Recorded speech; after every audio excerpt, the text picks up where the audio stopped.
What is going on, everybody? Welcome into Alarm Fantasy Football. I'm your host, Howard Bender, and as you can see, nobody's in sight. That's right. You get me and only me. And that's right. I'm right off of the Fantasy Football Expo.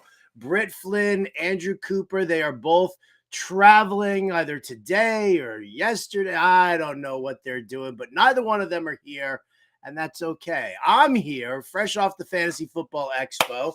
And I'll just be completely honest. I haven't slept yet. I came in last night and, flight delays and stuff like that. So today's show will be sponsored by none other than 5 Hour Energy. Why? Because I need it. So cheers to everybody who's there. Fatty McFats sitting in the chat already, my brother. Cheers to you on this one. Let's go. Okay. Who's ready? Who's ready? Who was there at the Fantasy Football Expo? Chime in the chat room there. Say hi if you want. Ask any questions that you want. You got fantasy questions, draft strategy, keeper questions, you name it. I'm here by myself. We're going to talk about the Fantasy Football Expo. We're going to talk about the drafts that I did. I did a 14-team snake, and I did a 14-team auction. And then we also, some good friends of mine were in the Queen's Classic draft at the Fantasy Football Expo. So we're going to talk about that. Now, because, Ernie Acosta, my illustrious producer, he's a little shy. He's a little camera shy. So I've decided that Jon Impemba will be here because you guys don't need to see my ugly mug for the next 2 hours, do you? I don't need to see my ugly mug for the next 2 hours. So we're going to bring in handsome Jon Impemba, who's probably dealing with a ton of FOMO right now because he was not at the Fantasy Football Expo. But we're going to talk some quarterbacks, SuperFlex, league setup, and things like that. So by all means, like I said, we've got 2 hours here together, and it's going to be an absolute blast. Now, for those of you who didn't go to the Fantasy Football Expo, I'm sorry. You're going to see a ton of stuff on social media, from analysts, from guests who were there, subscribers, listeners, and it was a blast. Once again, I got to shout out to my man Bob Lung from Big Guy Fantasy Sports. He's also he does the consistency guide over at for Big Guy Fantasy Sports, and Mr. Consistency himself. I really wanted to bring him onto the show, but after such a crazy, wild, unbelievably successful event, I think Bob needs to sleep today, right? I think Bob needs to just kind of huddle up in bed and just kind of snooze that one out because, this was fantastic. The panel discussions were all great, all informative, really kind of helping everybody along. The meet and greet, though, that's what it's all about. And so if you do have the opportunity, we do it it's the same weekend every year. I believe they do it the weekend right after the Hall of Fame game. And it's in Canton. Everything was hosted at the Pro Football Hall of Fame. The drafts were at the Hall of Fame. We had the full expo in the giant dome, which was absolutely unbelievable. They played flag football on the field. Oh, actually, they played flag football in the dome because of all the rain. They were going to play it on Tom Benson Stadium field, which is what they did last time. But alas, the weather didn't really hold up too much for us at all. So, but seriously, this was just a great time. The networking for the inter-industry people is great, but this is a fan fest. Is really what it is. This is a chance for you to come talk fantasy football, meet your favorite analysts, hear the panel discussions, watch the drafts, and then, hit us up. Like that's, there were multiple parties. There's a Friday night party, there's a Saturday night party, and everybody's just there hanging out. And I got to tell you, the number of FA Nation people who were there, absolutely phenomenal. I could literally sit here and list people's names who I met for the first time and people who I met last year at the expo. So longtime subscribers who hang out in the Fantasy Alarm Discord. This was absolutely spectacular. I come back from that, and you know what? I'm going to be honest. I come back from this expo, and my ego's a little bigger. It definitely is because you guys are so kind, so cool. I begged of everybody to please say hello. Don't be afraid to come up and say hi to me. That's what we're here for. That's what we're doing this expo for. So never be shy about it. Never be shy. You got to make sure that you are always always in there and always active because it's a thing for you. Fantasy Football Expo isn't for us. It really isn't. It shouldn't be. And listen, and I actually, what, I did speak to one person who did say something about the fact that they did think that it did seem a little clicky with industry people and industry people, and just kind of staying together. I mean, not the experience that I had whatsoever, and not the experience that a number of analysts I know who I was hanging out with, from Nate Markham to Lauren Carpenter, stepmom Lauren, Jeff Mans and I hung out. Bob Harris was there, JJ Zachariason, Hutch Brown. I mean, the list is just absolutely endless, and we're there for you. And so I got to tell you, I mean, you're going to be bombarded with pictures. You're going to see lots of stuff. We're going to talk about these drafts. Super fun, super important to just kind of be a part of it. The community is it gets sometimes the community gets a bad rap on Twitter. I'm not going to lie. Sometimes it does get a bad rap on Twitter, and you've got people who troll. You got people who are just strictly about engagement tweets, and you've got people who are just kind of in it for themselves. I didn't catch that vibe. You know who else didn't catch that vibe this weekend? Des Bryant. I'll tell you what. I've talked to athletes and interviewed athletes who are paid to make appearances, or they're pushing a product or something like that. The level of just genuine sincerity from Des Bryant throughout this entire time, like, literally, it blew me away. And I'll say this because you all know, anybody who listens to me on Sirius XM Fantasy Sports Radio, the nonsense I put up with Jim Bowden and the Cowboys. You know it. I know it. It's never fun. We got the how about them Cowboys thing, but between meeting Michael Irvin at the FSGA, Fantasy Sports and Gaming Association conference, I think it was 2 conferences ago, and then meeting Des Bryant and getting to interview him. The interview is on Sirius XM. So if you have Sirius XM, go to the SXM app and go listen to Sunday's Fantasy Alarm Show. It was me and Justin Fensterman with, Des Bryant, the folks from High Points and from Personal Corner.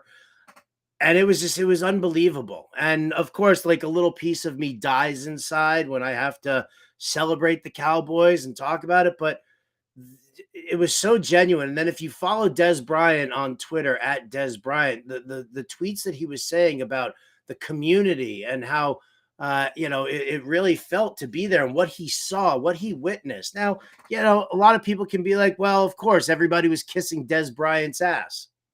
And that may be. That may be. But there are a lot of people who don't believe in just kissing an athlete's ass like that, because they know that they're, usually paid to be in that spot.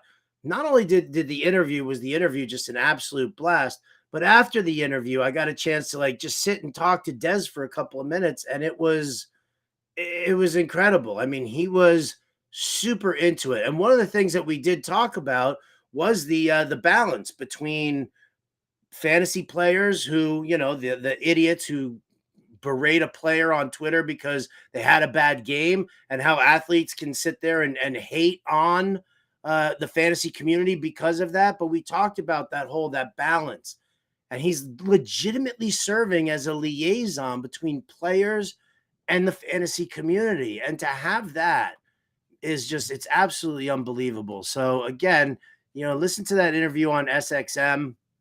Go onto the SXM app, search for Fantasy Alarm, or search for the Fantasy Football Expo. I'm sure it's under, like, fantasy interviews also. Definitely check all that out. Now, I don't want to sit here and just constantly just go off on an event that some of you might not have even been in attendance to. I'm, like, scanning here for the chat just to see if Mr. Scampers is here again, because I actually met Mr. Scampers in person for the first time over at the expo. So him and Dustin Lutke was there as well. So just a great bunch of people that I got a chance to meet. So I'll throw that out as the endorsement. We'll talk more about it as we move forward here, and we talk about our the drafts that I took part in, and show you those draft boards, and just maybe take some thoughts here and there, maybe explain to you why I took this player at that time, because you'll see number of different reaches, and we'll explain all of that why. But before we do that, we always love to hit the what's going on in the latest news and reports. So we're not going to go with the D. We're not going to go with that today, because today we're going to start with another episode of everybody's favorite soap opera. That's right. It's the running backs and the Restless. Where's my man Ern? You got my image for me here? This is one of my absolute favorite images here. There it is. There, the running backs and the Restless. This is the most amazing soap opera that's been going on right now. And again, I just love the Nick Chubb cuddle onto Austin Eckler. I think that's absolutely one of the best. And McCaffrey just looking sharp and dapper there. But let's talk about this right now, because running back news way abundant again. Aw, yeah.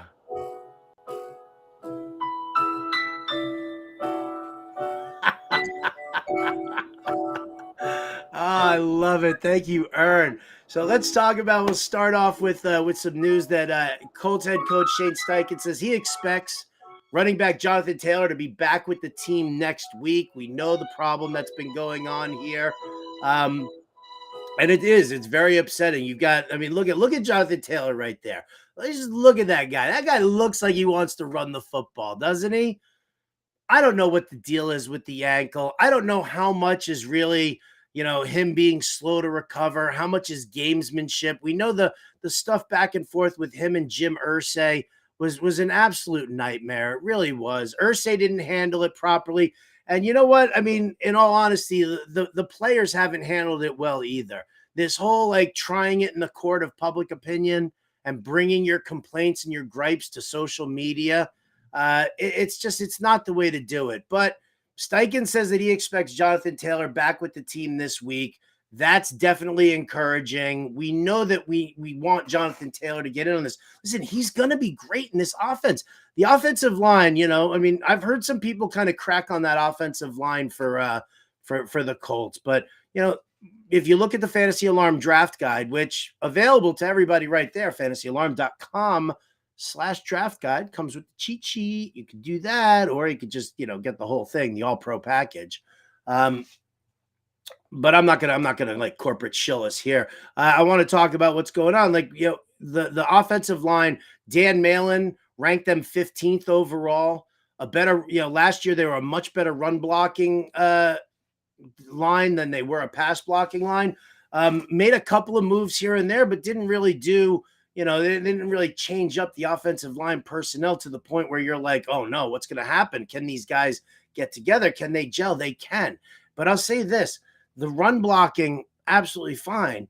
The pass blocking is definitely, I'm very curious to see how they handle things, because Anthony Richardson, who should be the week one quarterback, he's going to start things off. He's mobile. He's going to be able to roll out. This is not flat-footed zombie Matt Ryan. This isn't, Carson, the ghost of Carson Wentz. This is, a legit guy who's going to run around. Now, I'm not going to overhype Anthony Richardson. What I'm saying, though, is that the use of RPO in this offense is going to end up making Jonathan Taylor a better player. Sure, Richardson's going to want to sling the rock. Richardson's going to want to find his receivers downfield. I'm not against that. But to have an asset like Jonathan Taylor is going to be useful. So to see him getting back into camp, we'll hope, fingers crossed. We'll do it that way. In other news here, ESPN's Kevin Seifert reporting that Vikings head coach Kevin O'Connell said that Kareem Hunt, who spent a little time with the Vikings visiting, is maybe a potential fit on our football team. O'Connell also said that Ty Chandler jumped out in Thursday's preseason loss to Seattle, but here's another situation where Alexander Mattison is expected to be the lead back. The problem is the offensive line and the way that they've got it. They're doing a hybrid blocking scheme. Instead of doing the zone blocking scheme that Minnesota used to do, where, Gary Kubiak and Rick Dennison set that up. Instead of doing that, they're trying to do a hybrid thing. So they're going to do some power gap blocking and some zone blocking. It's definitely, you're not catering to your offensive lineman's strengths, because if you start doing zone blocking and you got guys who don't move well laterally, well, then that's a problem. If you're doing power gap blocking and you don't have a big 350-pound behemoth to throw somebody around and slap them around like that, then then that's a problematic thing. So, having that pass catching running back, whether it's Ty Chandler, Kareem Hunt, is definitely going to be important to the Minnesota Vikings. The problem is, though, is that we all know that our good friend Jim Bowden spoke to somebody in the Cleveland front office who basically said flat out, didn't basically say it, flat out said, Kareem Hunt lost a step. We saw it last year. That's why he ended up getting phased out of that Cleveland offense. That's why they had zero interest in bringing him back. So, Kareem Hunt's making the rounds right now. We know that he went to the Colts. We know that he was talking to the Saints. Now he's with the Vikings. So this tour is going to continue. We'll have to see what happens, but be careful if you've got Ty Chandler. It's just something that you're going to have to watch. It's just, I'm not going to say drop Ty Chandler. I'm not going to say get rid of Ty Chandler. You have to wait until you see the team actually make the move. A lot of these teams, they just kick the tires on these players because they want to see what they've got. If they have to make a move, they want to see how this player is already fit into their offense, what they look like right now. Can they pick up the playbook? It's not necessarily just bringing somebody in for a visit doesn't necessarily mean that you're definitely signing somebody. It just means that you want to make sure you know what your options are moving forward.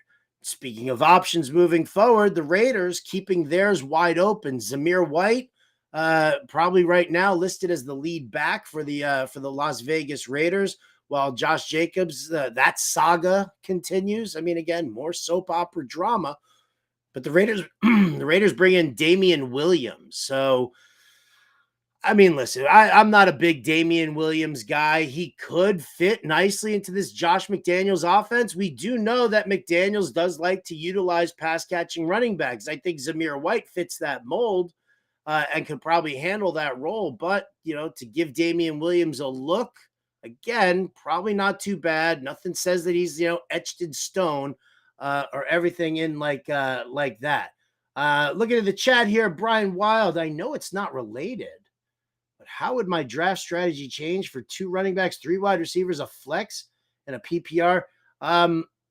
How would your draft strategy change for that? I don't really think that your draft strategy changes at all. 3 wide receivers seems to be that standard, right? 2 running backs, 3 wide receivers, and a flex. That's kind of standard right now. That's the way it is. I mean, it depends on where you are in the draft. A lot of people are grabbing, obviously Chase and Jefferson are the 1 and the 2. And then you start seeing some running backs like Barkley and Nick Chubb and Austin Eckler go. For me, I don't mind doing, getting that anchor RB. There's a great article in the Fantasy Alarm Draft Guide from Britt Flynn talking about anchor RB. And that's just basically saying that you get one rock solid running back inside those first 3 or 4 picks.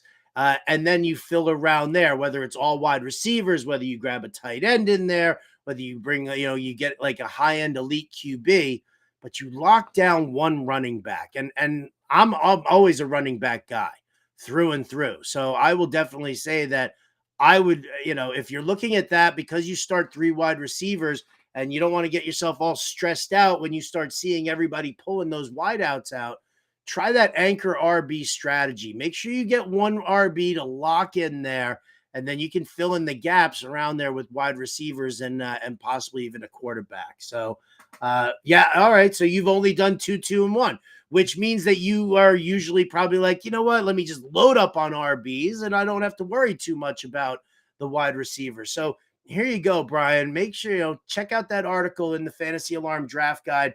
And utilize that anchor RB strategy. I personally, I'll still go 2 running backs in my first 3 or 4 picks. I'm fine with that one as well. It's also how comfortable you are knowing the player pool. if you know that you're confident in some of those mid-tier wide receivers, the guys that you get in round 7, 8, 9, if you feel comfortable with those guys, you can kind of load up on them as well if you want to grab some extra running backs. But with the starting 3 wide receivers, you're going to see a lot of people in your league who are going to jump on that as much as possible. So I hope that helped, Brian. And of course, you see my Twitter handle right here at RotoBuzzGuy. You can hit me up on Twitter. If you are a Fantasy Alarm subscriber, message me in our Discord. Happy to sit there and talk things through with you, help you out in your draft. That's one of the reasons, one of the big benefits of the Fantasy Alarm Discord. Just so you guys know, you could be in your draft and ask a question, and you're going to get a response from somebody. We know that it's draft season right now. So if you tell us, you like go to that Discord and you write at FA Analysts, that's going to alert all of us. And so if you're in the middle of your draft, say that right off the bat. At FA Analysts, drafting right now, here's your question, and hopefully we'll be able to nail that down for you. Easy peasy. I see Rich McEwen in the chat. What's up? At Lethal43. Rich, one of my absolute favorite Fantasy Alarm members. Killed my soul to miss the Expo this year. But as my better half said, you want to go next year? Then you need to win this year. Yeah, I know.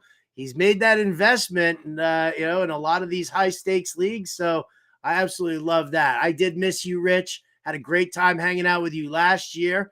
I don't know if anybody can see my. There it is, right there. You can see the bobblehead doll that Rich gave me. It's right next to my Trey Anastasio prayer candle.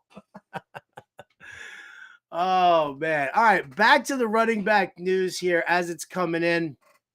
Article in The Athletic, Jeff Zrebiec. Zrebiec.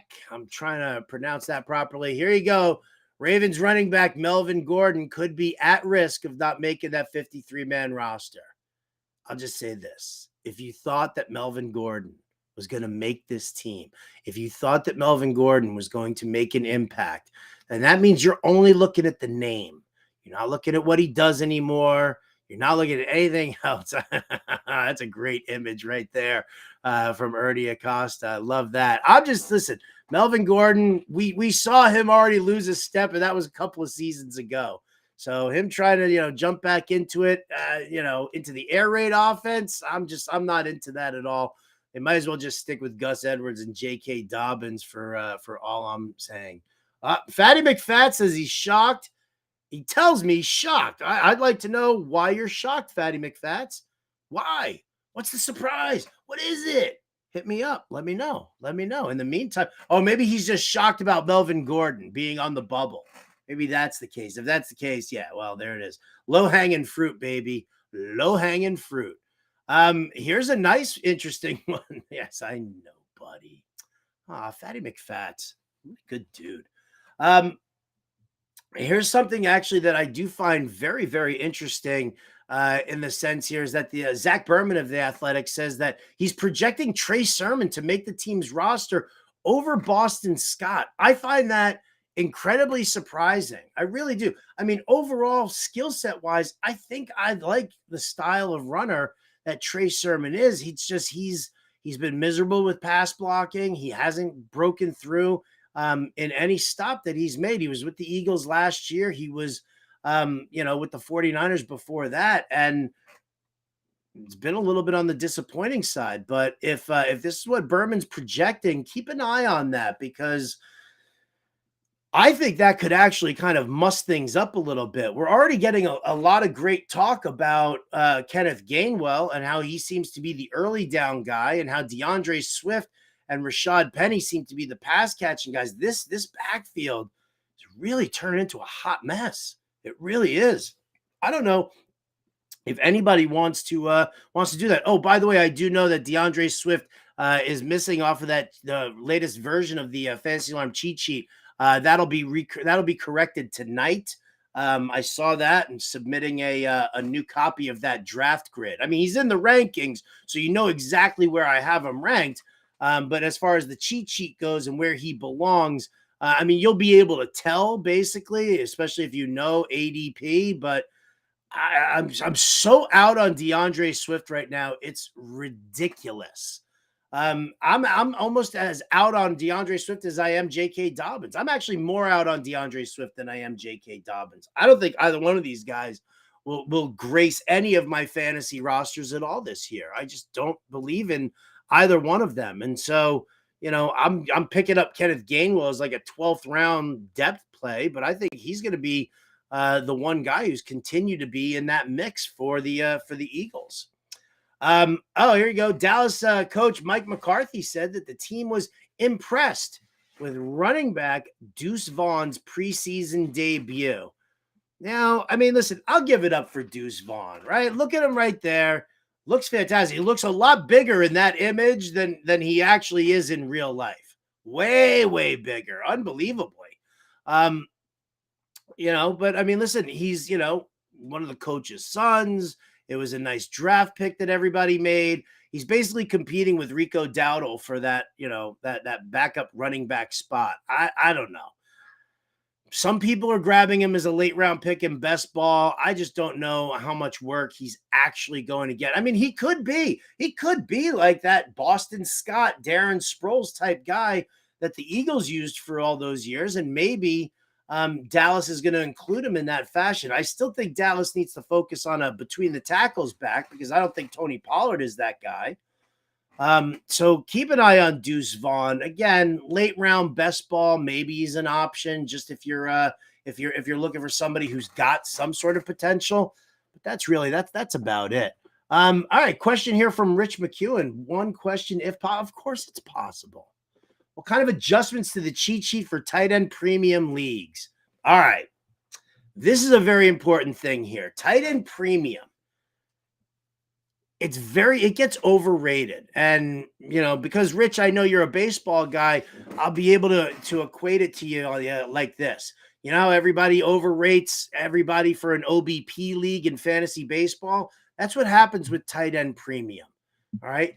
The premium aspect that helps Travis Kelce. It helps TJ Hawkinson. It helps Kyle Pitts. It'll probably help Darren Waller a lot more. But once you start moving further down the list, everybody sits there and they chase all these tight ends thinking, oh, tight end premium. Think about what the scoring is. If it's a full point PPR for everybody else and tight ends get 1.5 per reception, how much are you really getting out of them? Because, 5 catches per game.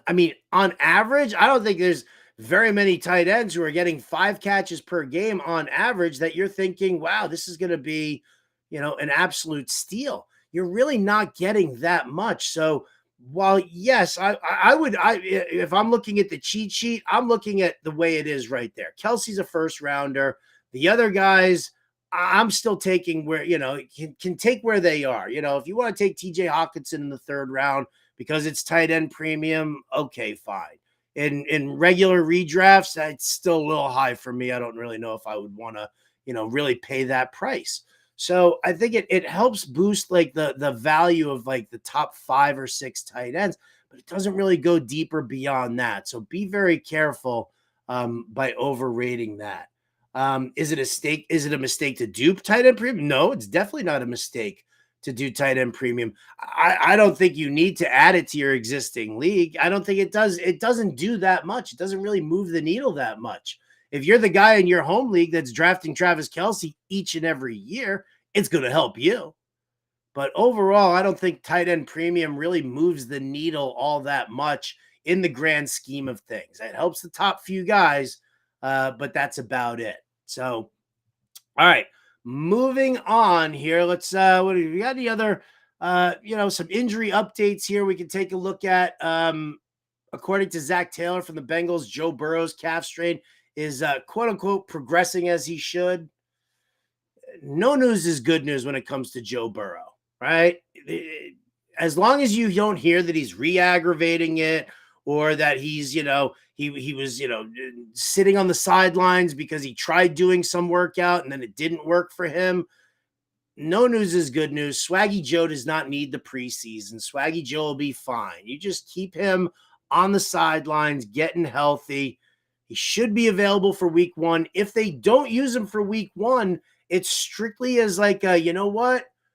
We're pretty comfortable with Joe Burrow, the rest of the way. If we need to just err on the side of caution and be careful, let's be careful. So if you are drafting Joe Burrow, do be sure that you've got yourself a good, solid backup. I mean, it doesn't have to be a top-notch guy, but you know what? If you're looking later in your drafts and you find that nobody's touching Aaron Rodgers, nobody's touching Geno Smith, you can grab one of those guys as a backup, hold on to him. You see how Joe Burrow heals.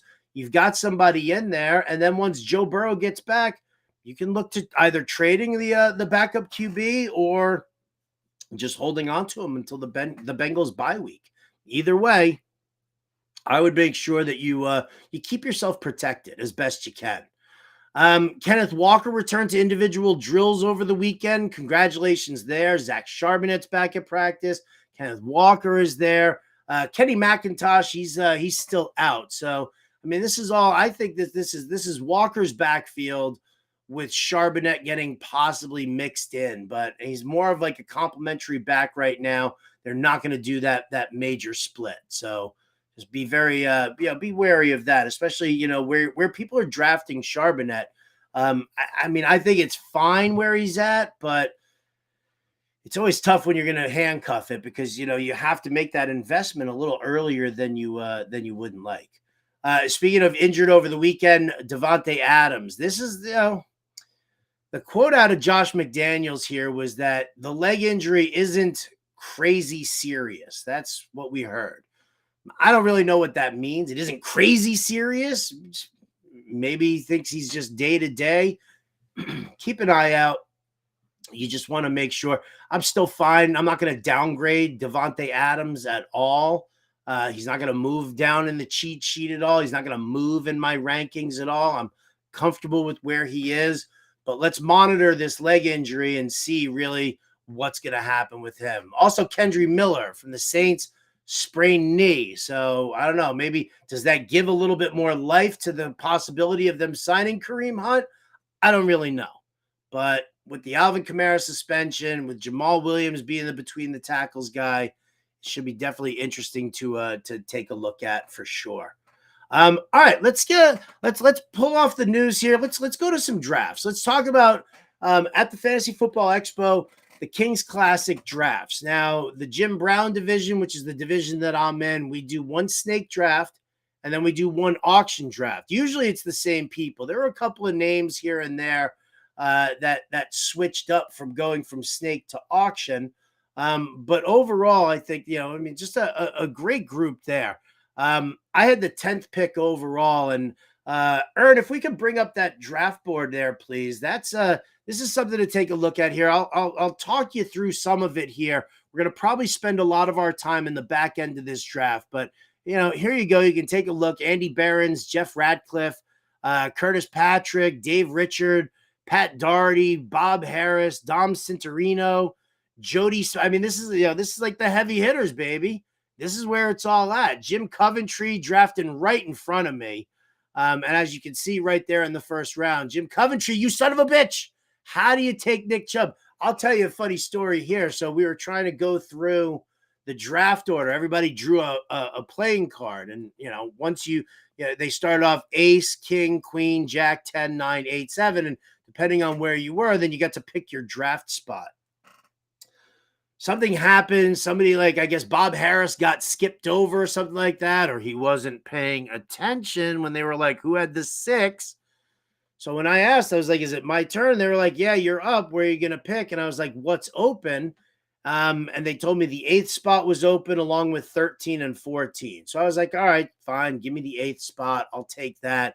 As you can see, Jim Coventry drafting 9th, but when everything got sorted through and Bob Harris chimed in, he took his draft spot. And then when it was time for me, I could stay in the 8th spot or, no. Jody Smith took that 8th spot. So I moved to 10th. Now, if I was still in the 8th spot, I could have grabbed me some Nick Chubb, but Jim Coventry took him at the 9th spot, which left me out in the cold there, out in the cold with Bijan Robinson. Yo, what up, Stacks? I see you in the chat there. What's going on? Love the Pirates logo. Not going to shout, not going to say nothing bad about fantasy baseball, except for the fact that my teams are slipping because I missed waivers yesterday. That was a huge bummer. But good to see you, Stacks. Appreciate you joining us here in the chat. We're talking about the Kings Classic Jim Brown Division Snake Draft. If you're just joining us here, want to, bring everybody to light of, if you missed the broadcast over the weekend, what happened in this industry draft. 14-team PPR, usual scoring, 4 points for a passing touchdown, 6 points for another touchdown. Yardage is the standard stuff, 1 point per, 25 passing yards, 1 point per 10 rushing yards or 10 receiving yards. The use. So anyway, so I moved to pick 10. So it was me right after Jim Coventry. Colby Conway from Fantasy Alarm was there drafting next to me. So of course I knew, and this is something you always got to pay attention to, and I'll explain this in even more detail as we go through it. Colby Conway, Brad Evans, Jeff Manns, and then Brian Drake. That's how the back end of this draft went. And this is where we're going to stay focused. Because one of the articles that I usually write this time of year, it's called Know Thy Enemy. And anybody out there who's read Sun Tzu's The Art of War knows Know Thy Enemy. And that's just basically, it's know thy enemy as well as you know yourself. And I'm paraphrasing all of this. I'm not direct quoting it, but it basically means you need to know who you're going to battle with here. And the more you know about them, the more you know about the people you're drafting with, the better off you're going to be if you're paying attention to what they're doing in the draft. So like Jim Coventry, for example, he said, he knew that once it was, when it was me and then him, he was like, all right, I'll have my choice between Bijan Robinson and Nick Chubb. When I was after him, he was like, all right, I know I'm getting Nick Chubb because I don't think anybody's taken him before that. And that's what he did. So Jim Coventry knew what I was going after, just like I know Colby Conway wants his Texans. And then even further in there, Jeff Manns. So for those of you who might not know, Jeff Manns, a fantasy guru right now. He used to be here at Fantasy Alarm. He was actually the gentleman who hired me at Fantasy Alarm back in 2010. Now, I came in primarily as a baseball guy. I had done football coverage, and I've obviously played a ton of fantasy football, had my fair share of championships. But when I met Jeff for the first time and we started talking fantasy football, he's the guy who taught me that you have to break down these systems. You have to understand how the game of football is played before you start saying, which players you're high on, which players you aren't high on. So I know what Jeff has taught me as far as learning systems. And I know that the article series I do in the draft guide is something that he used to do back then when he was doing that for Fantasy Alarm. And it's something that he does right now for his subscribers over at Fantasy Guru.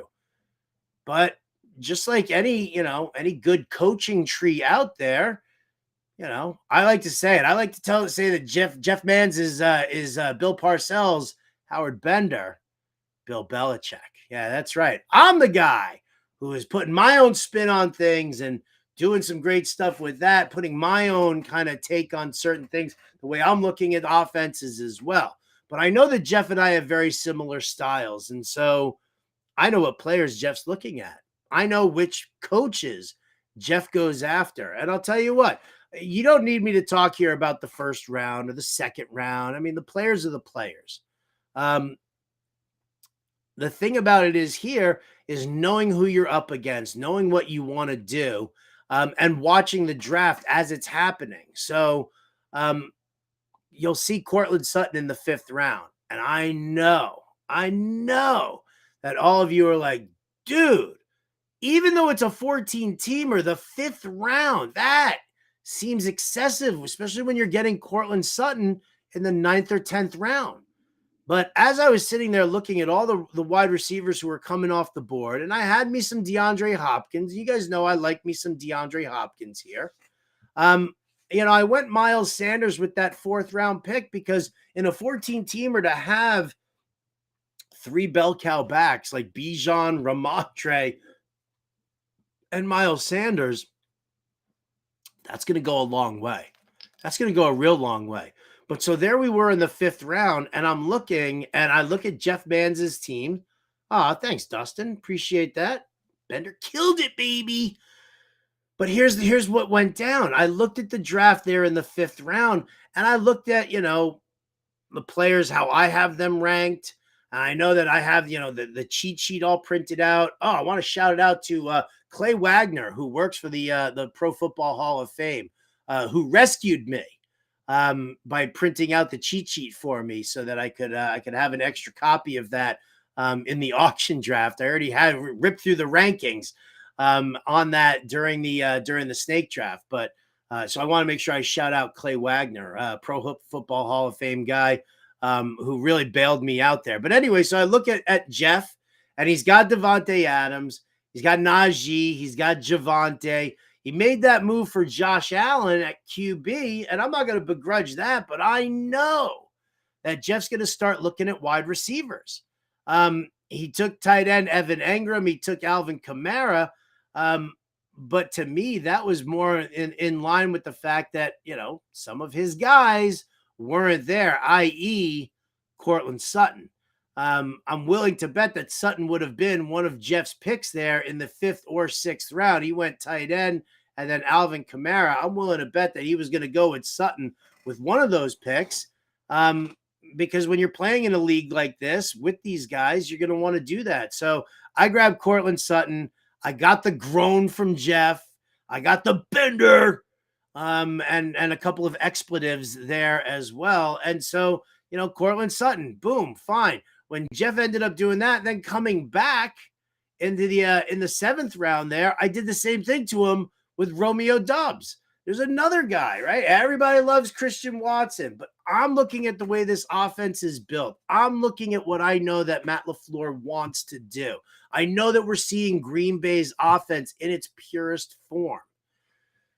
And so in that sense, I know that Doubs is the guy who I think he's a better route runner, and I think he's going to end up being that possession guy, that move the chains, lean on him in a PPR format. I think that's absolutely fantastic. So, I grabbed Doubs there. Then if you just kind of go through the rest of my draft, I mean, listen, am I short on wide receivers? I don't know if I'm short on wide receivers. I tried to get some upside there with Rashee Rice. I've got Odell Beckham as my 4th wide receiver. I'm not in love with it. I'm definitely not in love with it. But I will say this, trading is allowed in this league.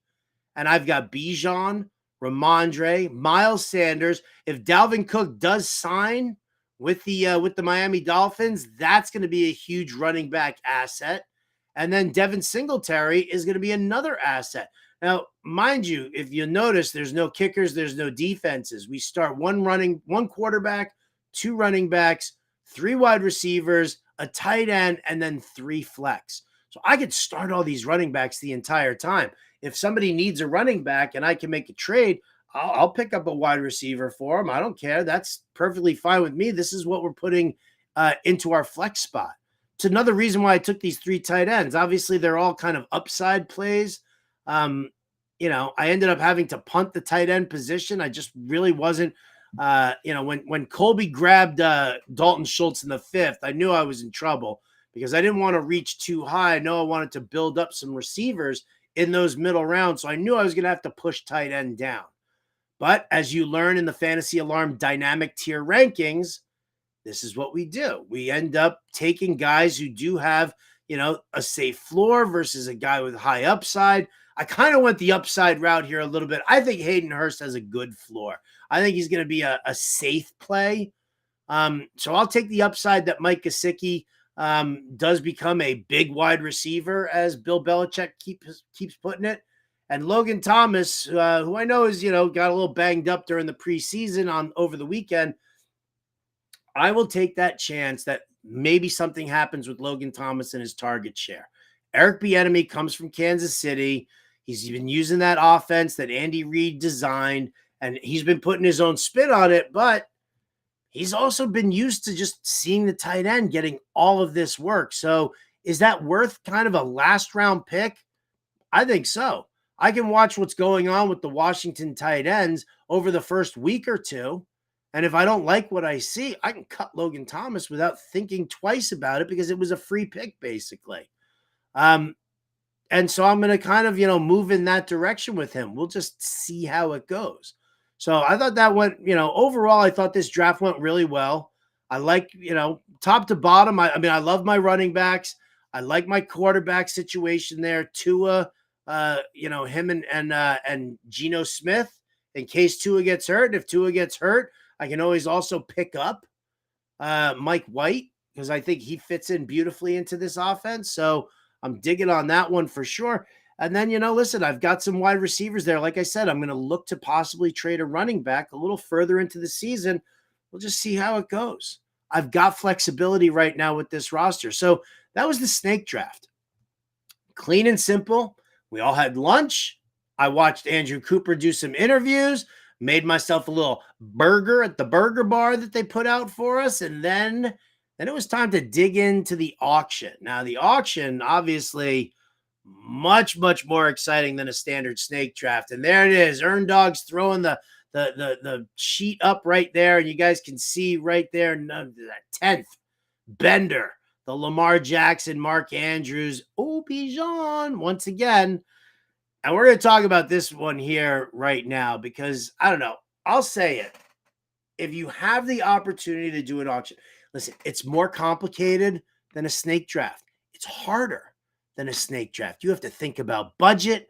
You have to think about who's, how much money everybody else has. You have to figure out what players you want to nominate and why. I mean, you've heard it here on the Alarm Fantasy Football Show, for the last couple of weeks. Well, we've talked a little auction strategy. We did that with Drew Davenport before. Britt Flynn and I did a show that we talked about auction strategy. So there's a lot more that goes into it, but it's also really effing good. I'm thinking about dropping some F-bombs here because I'm tired and I'm all yipped up here on the old 5-hour energy, but I'm going to bring it down. I'm going to go a little zen here and be able to do it. Look at Dustin right there off the bat. The value you got on Lamar was insane. That stack definitely should have cost me more. Yeah, I got to tell you, Dustin actually did he was doing the draft board during the thing. He was putting everything into the computer for everybody. So shout out for Dustin for doing that. That was great work on that front there. And we had an absolute blast with that one.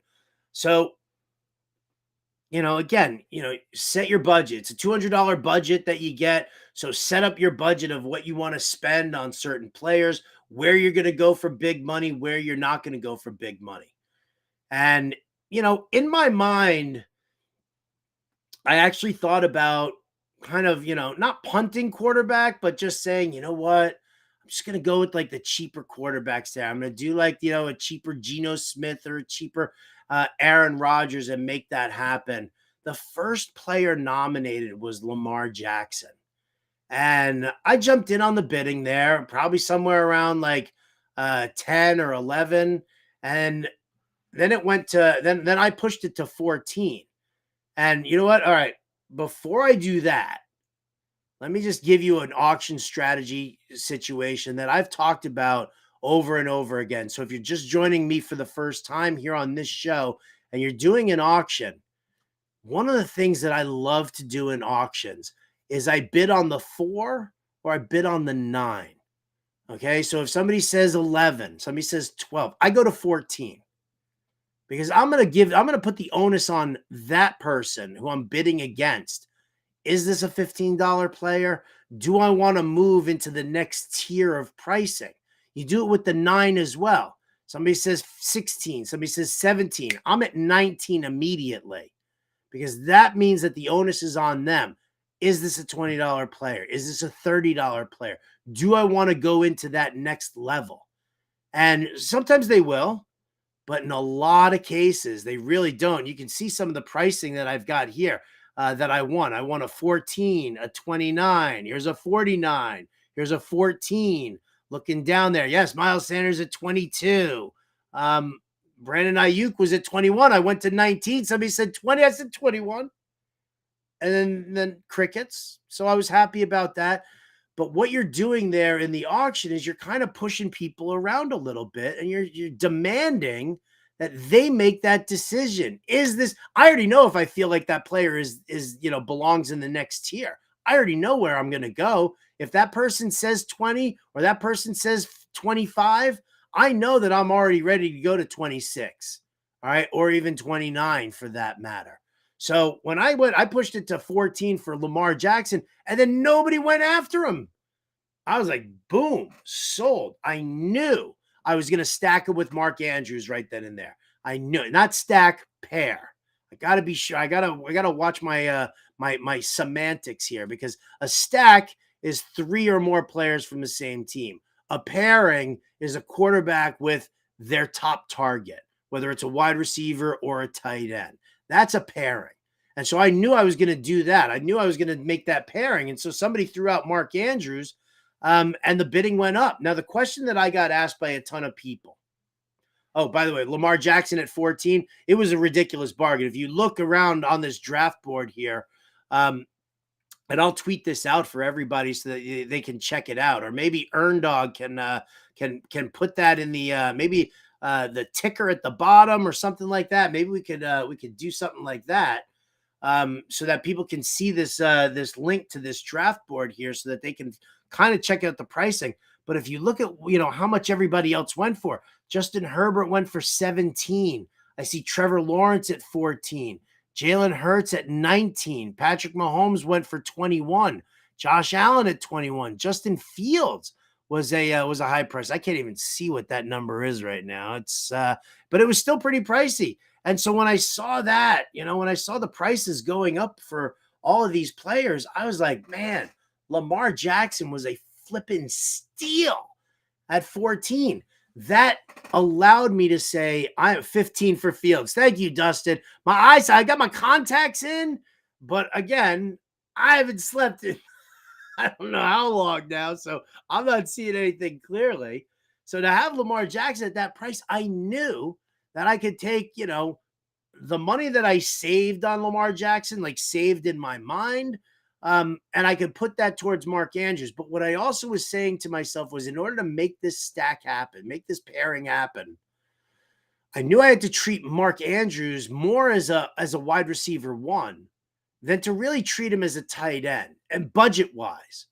Because you look at where all the top price wide receivers went, a lot of them in the 30s and 40s, for some of these guys. To get Andrews at 29, I knew, again, 3 flexes. So I could put Andrews in my tight end spot and have like a 4th receiver there, and then use a lower cost tight end who I got later on in the draft, in my flex.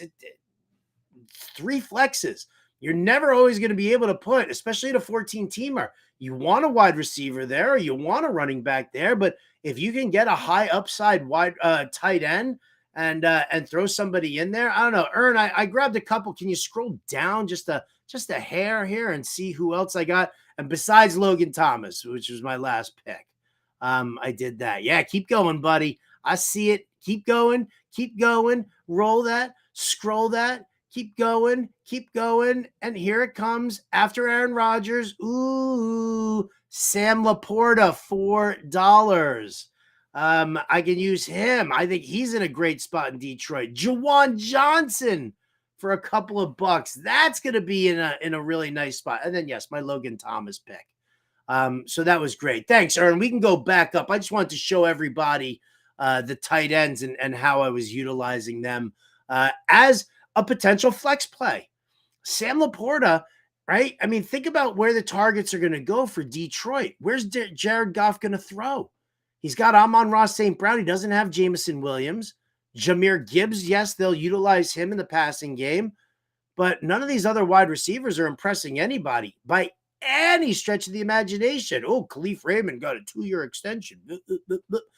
That doesn't put him on my radar. Sam Laporta, he goes on my radar, and I like that.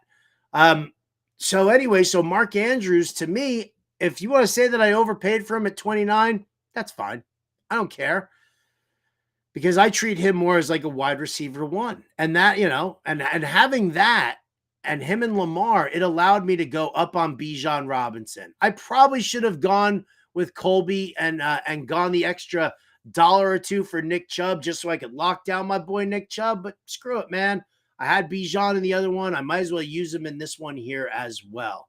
So it allowed me to get some Bijan Robinson. And then the wide receivers that I got, I didn't want to go crazy over the top here. So you look at it, 14 for George Pickens, 21 for Ayuk, 14 for Cortland Sutton. These mid-tier prices for guys who definitely have the potential to be the number one. I think Ayuk could outperform Deebo Samuel, and I think Cortland Sutton can outperform Jerry Jeudy this year. I genuinely believe that. In my eyes, I got the wide receiver one for both of those teams, for San Francisco and for Denver, to go along with Mark Andrews, and then you throw George Pickens in there as a wide receiver 3. I'm very happy with the way that went. I really, really am. 2 rock solid running backs, 3 rock solid wide receivers, one of the best tight ends, and a top rated quarterback. All right, we can scroll down again there, Ern, and let's go beyond Cortland Sutton and just pop in and see what we got going on there. Yep, Tyler Algier, got to make sure I get that handcuff.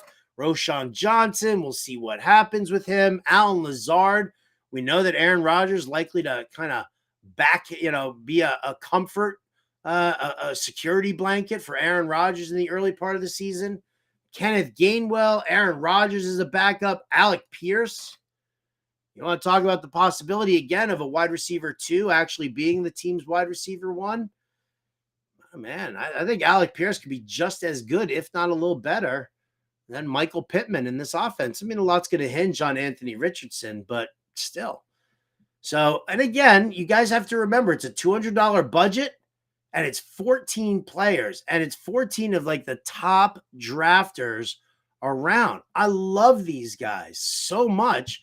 All the competitors that we were in. I mean, Kevin Tompkins was in this auction. That was great to see. By the way, I have to go on record here. Andrew Cooper, if you are listening, I will back up the story from Kevin Tompkins that he did bid on Miles Sanders. He was in on the bidding on Miles Sanders.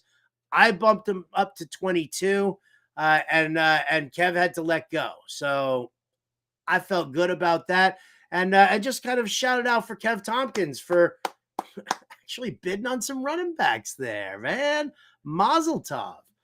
Dustin says only $49 for your 3 wide receivers is probably the best value across the board. Some teams spent that on 1 or 2 receivers. Dustin, do you want a hug? I mean, I hugged you when I met you. We hugged it out a couple of times, I think. I'm a hugger. I am. I love, just good people. And I've said this to a ton of people at the expo. Good people find good people. Good people gravitate towards good people. And I do consider myself a good person. I do. And so when I get like people like Dustin who show up, he's a hugger too. I get him or Nate Markham and his wife, Carrie, stepmom, Lauren Carpenter, and her husband, Jeff Carpenter. We all just kind of gravitate towards each other. Nate and Jen Provault. I hope I'm pronouncing the name right, but those two, unbelievable. Just such great people all around. Scampers, Darcy, just the whole crew there. So I'm a firm believer in that. It's the energy that you put out there. The energy that you put out is the energy that you get back in. So I'm totally in on that. And I appreciate the kind words, Dustin. I really do. It's a tough group to draft against. Very, very tough group to draft against. And we'll see what happens. Now, I want to talk about the Queen's Classic.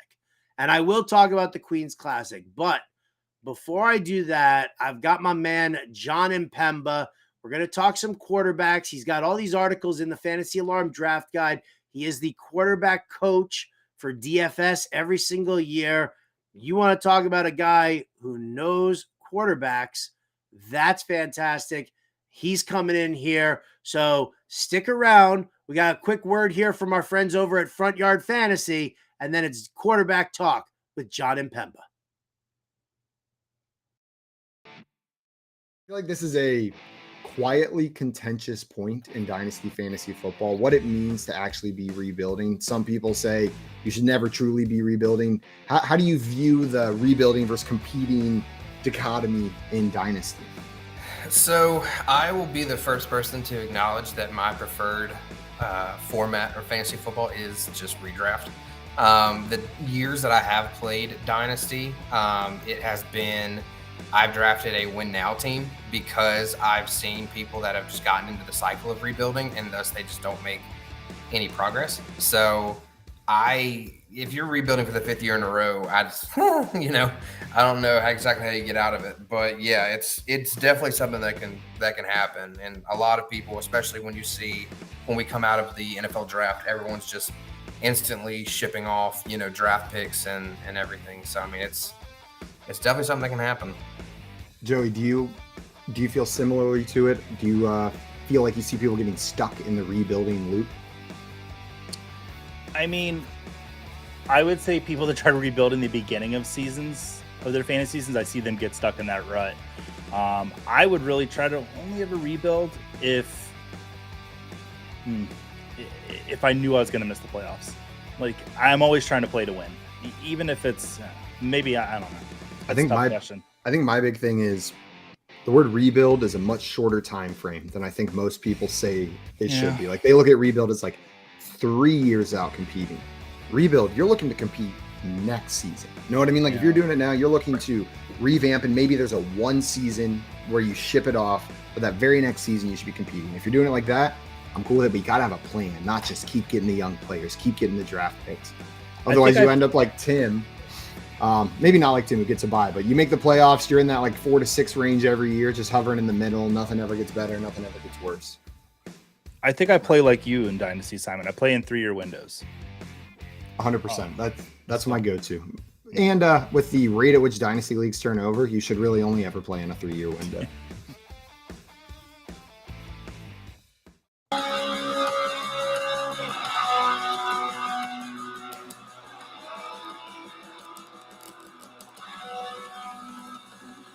All right, welcome back, everybody. I'm Howard Bender. This is Alarm Fantasy Football. We're analyzing drafts from the King's Classic. We're going to be talking about the Queen's Classic draft as well. Was just throwing out some strategy for everybody for the auction draft and how I kind of pulled things off there, as well as the snake draft. And so, yeah, so I mean, if you're just joining us on YouTube, you can always rewind on YouTube. By the way, shout out to our Front Yard Fantasy guys over there. If you follow Joey Wright had the best outfit going. This baller sweatsuit that just looked absolutely phenomenal. I was very jealous because I can't pull it off. Joey Wright could definitely pull it off. Had such a hot look going on there. And then, yes, a little final comment here on my auction draft. Dustin Lutke says it, yes, every time when I said when I threw down a bid. And actually, you know what, Ern, can you just bring up real quick? Can you bring up the auction draft board for me one more time? And scroll to the bottom of it there, because I want everybody to know they called me Bender the Spender, because when it got down to it here, Alan Lazard, at that point, I was at the top part there. I had the hammer.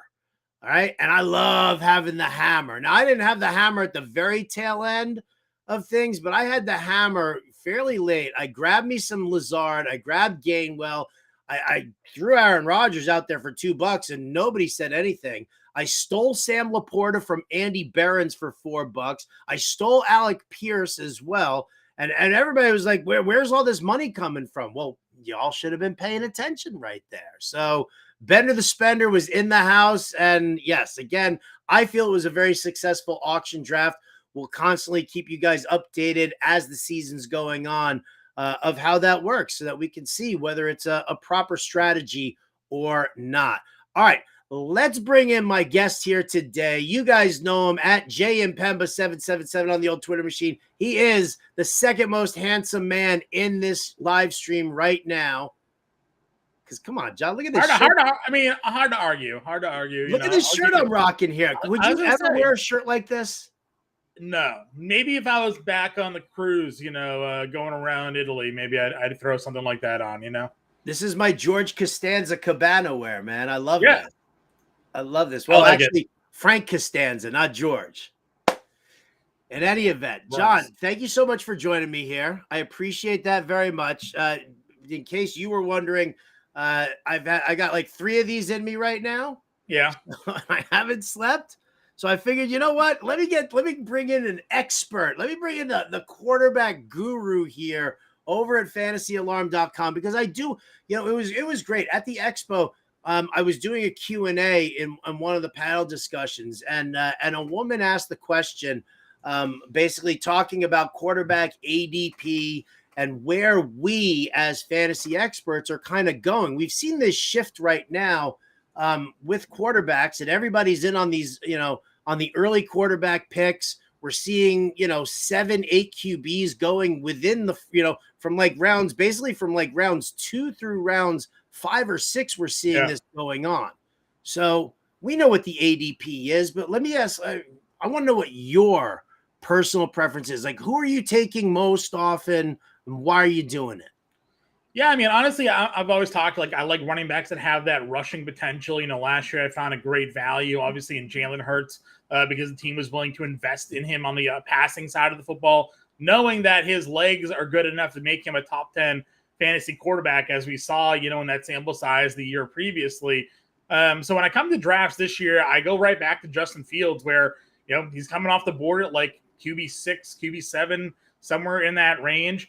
And the team made strides to invest in their passing offense. They traded for DJ Moore. They drafted an offensive lineman. So now you're kind of reshuffling the order of those wide receivers on that team. He's not stuck throwing to like N'Keal Harry anymore when Darnell Mooney goes down. He has DJ Moore. He has Mooney. He has Claypool, who hopefully will get his head on straight and be able to contribute for them. He has Cole Kmet. And then you add in the fact that he's a 1,000+ yard rusher, to that fact that he was a top 5 fantasy quarterback last year, while throwing for 2,400 yards, I think it was, or something in that range. So, the fact that I think that he's going to take a step forward throwing the football, we already saw what kind of playmaker DJ Moore could be just in his first catch as a member of the Bears and that type of offense. So I'm going Fields where he's going in drafts right now, just for that rushing potential. But a guy that I was grabbing early as well, but he's starting to really start to climb the boards, has been Justin Herbert. Earlier in the offseason, there was like a pretty significant round difference between Joe Burrow and Justin Herbert. I didn't really understand why. I felt like those two guys could give you very similar numbers. We've seen a 5,000-yard passing season out of Herbert already. We've seen 30 touchdowns already out of Herbert. But coming off of last year, he had a little bit of a down season touchdown-wise, and people were just kind of downgraded him. I didn't really get the understanding there. Now, if you go look at some of the ADPs we see now, starting to climb back up the board, he's still coming off there around that same range, like QB5, QB6 in that area, but the round is costing you more than what he was previously. So Fields and Herbert are the two guys sort of in those, not the early quarterbacks, but like the middle to early quarterbacks that I'm looking to target. So would you say this year you're on Justin Fields like you were on Jalen Hurts? Like last year, coming into the preseason, I'm talking about like March, April, May, you were like, Jalen Hurts is the one that you want. Jalen Hurts is the breakout guy. Are you in on Fields in that same fashion? I think I am this year. Now, obviously, the difference is where you get to take Fields this year versus where you could take Hurts last year. He's obviously a little bit more expensive. But yeah, again, it's hard to ignore the rushing potential and the fact that some people are still passing Fields because they don't think he can throw the football, which kind of mind-blowing to me. You look at the offenses that he's had to they didn't even really let the man throw the football for the first 3 games of the year. But if you go from like week 4 to week 17, he had like a 65% completion percentage. So you can look at the yardage and be like, well, he didn't really throw for a lot of yards. It's like, okay, but their offense wasn't set really for him to be successful passing the football. They got him a true number 1. They used their first-round pick on an offensive tackle. I'm buying in on Justin Fields just here in the talent and see if he can take that step forward this year. Now, when you deviate from the norm, basically you don't get Justin Fields and you don't get Justin Herbert. Maybe you're on the back end of a draft, you missed the run, whatever it is. Like, what direction do you take then and why? Yeah, middle rounds or late middle rounds. I got a couple of guys that I go. Daniel Jones, for one. Again, the man ran for 700 yards last year. And while I think asking him to run for 700 yards may be a little bit too much, we are also talking about a quarterback that showed he could run for 700 yards. And his coach, Brian Daboll, coached Josh Allen, who's putting up multiple 700-yard rushing seasons once he sort of developed and evolved under the Brian Daboll offensive system here. So a lot of people are discounting Daniel Jones because he only threw for 3,200 yards and 15 touchdowns last year. But once again, what were we talking about? What were we looking at last year for his wide receiver group once everybody went down? He's throwing to 5th, 6th, 7th wide receivers on that roster and really did the best that he could with his legs to make that team into a playoff contender. Now, they didn't do enough for me to love at wide receiver. I like that they brought in Darren Waller, but we obviously know that there are some potential risks involved with Darren Waller. Jalen Hyatt is my highest rostered wide receiver on Underdog for best balls because he's essentially free. But I just look at the depth chart for the Giants and think like, who is really better than him or who is like so far ahead of him that he can't just leap and be a starter? Really nobody. But if we can get a healthy year out of Sterling Shepard or Paris Campbell or guys like that, or Isaiah Hodgins continues to be a productive guy, I think there's enough for Daniel Jones to take a step forward and still give us maybe 500 yards rushing this year. So I like a lot of Daniel Jones. Deshaun Watson is another one where I feel like people, again, kind of downgrade him because of how he performed at the final weeks of last season. I'm just going to give that a wash. The man missed an entire year plus of playing football, got his legs back under him, let him get a full camp in, let him get a full preseason in, and let him start the year as a starting quarterback and not kind of just sitting around playing practice and see how the season develops. He was a top 5 quarterback the last time he played a full season. I love Amari Cooper. I think Elijah Moore is kind of an interesting ad for them if you can get the most out of that talent. And Njoku is a stud tight end if you can get a good quarterback. Donovan Peoples-Jones, and then they drafted Cedric Tillman, who I think is kind of an interesting guy there that I think could potentially leap David Bell here. So like Watson, and then my last guy, Kirk Cousins, is someone that I've been looking to pair if I'm doing a lot of those like late round. Coop calls it yin and yang for his tight end group. You can kind of call it yin and yang at the quarterback as well. But, Kirk Cousins for me is another guy that seems like he just gets no respect because when it comes to real life football, he kind of has that sort of stink on him as not being that great. But for fantasy purposes, he's a guy that has a 4,500-yard season. He has a 35 touchdown season. Now you continue to give him Justin Jefferson, the best wide receiver in football. He has now a full season with TJ Hawkinson, who, when those two connected last year, were almost as good as any quarterback tight end tandem in football. And then you replace the old man limpy Adam Thielen with Jordan Addison. And now you're going to have Jordan Addison in that offense. KJ Osborne as the wide receiver 4 or 3 in that offense. So I'm very bullish here on Kirk Cousins if you're looking to wait in the drafts this year. All right, just a heads up, John. Adam Thielen's mom watches this show on the regular, so if you could just like shoot an apology for calling him old man limpy. I mean, it's the facts of the matter, man. I'm sure he'll be fine in Carolina this year, where there's no pressure on that team. But I'm not having much faith in Thielen at this point. He was great for a while, but he's on the back 9. He's on the back 9. Talking to Jon Impemba here from Fantasy Alarm. You guys obviously give him a follow on that Twitter machine there at jimpemba777. And for those of you who subscribe to Fantasy Alarm, which you all should, fantasyalarm.com. Especially now. What's that? Here, man. Especially now. You got a sub now. You got everything we got going on in the draft guide, cheat sheet, rankings. I mean, it's draft season. Why would you not want to be part of the family and crush your drafts, right? Right. I even said it earlier in the show. I'm like, be in our Discord. You're going to be sitting there in the middle of a draft and just hit at FA analysts and be like, I'm in the middle of a draft right now. And we can probably help you out.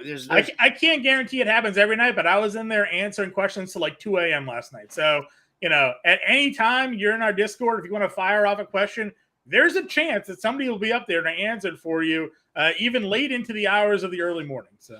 He's on the East Coast there. I'm on the West Coast, and I'll be doing it as well. No doubt. All right, John, who's so Daniel Jones. So, all right. So at the top, you've got Justin Fields and Justin Herbert. Those are the guys that you're locking in on. If you miss out on them, it's Daniel Jones, it's Deshaun Watson, Splash a little Kirk Cousins in there as well. Who's the quarterback that everybody's in on right now that you're like, no interest? None. Yeah, the man that won me a SuperFlex last year because I got him for $1 my last pick of the draft. That's Geno Smith. I don't know, man. I just have like the ick on Geno Smith at this point. He had a career best season, and I understand that 2 years ago when he replaced Russell Wilson, he also performed fairly well. But a 69% completion percentage to lead the league, 30 touchdowns, like everything that could go right for Geno Smith last year went right. And now everybody's kind of jumping right back in on the bandwagon. And I understand the ADP cost really isn't that significant. So it's not going to a guy like you have to use an early round pick on.